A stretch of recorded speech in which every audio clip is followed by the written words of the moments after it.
Выпускники прошлых лет Тополинской средней школы Тампонского района призывают молодое поколение осваивать профессию оленевода. Они просят поддержать традиционную отрасль хозяйства своих предков.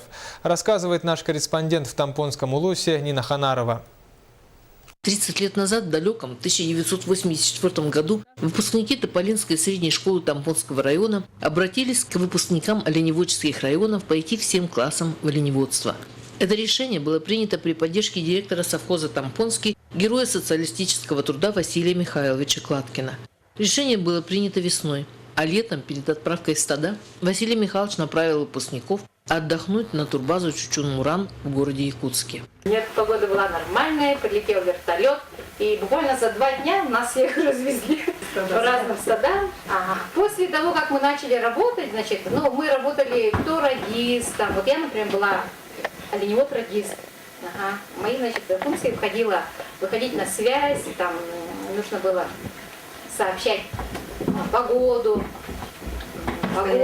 состояние стада, как там с оленями, все ли в порядке, не началась ли копытка, те олени куда ушли, не ушли и так далее. В общем, это, что нужно, необходимо, нужно было делать заявки и так далее. Всем выпускникам были выданы подъемные 300 рублей каждому, что тогда составляло заработную плату оленеводов.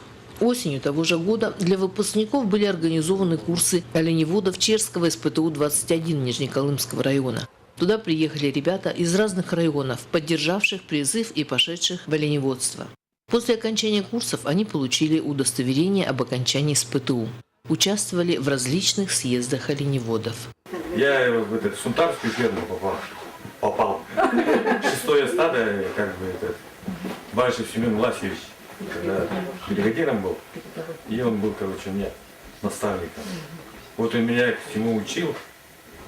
Но почему-то всегда посылал меня в ночное дежурство. Не все остались в оленеводческой отрасли. По-разному сложились судьбы ребят. Но все они с теплотой и воодушевлением вспоминают время, проведенное в стадах, среди оленей и прекрасных гор, чистейших хрустальных рек и пенящего горного воздуха.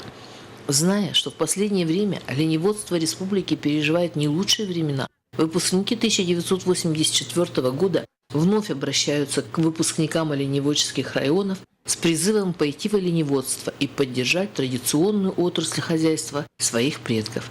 Нина Ханарова, Джоустан Толстяков, НВК «Саха».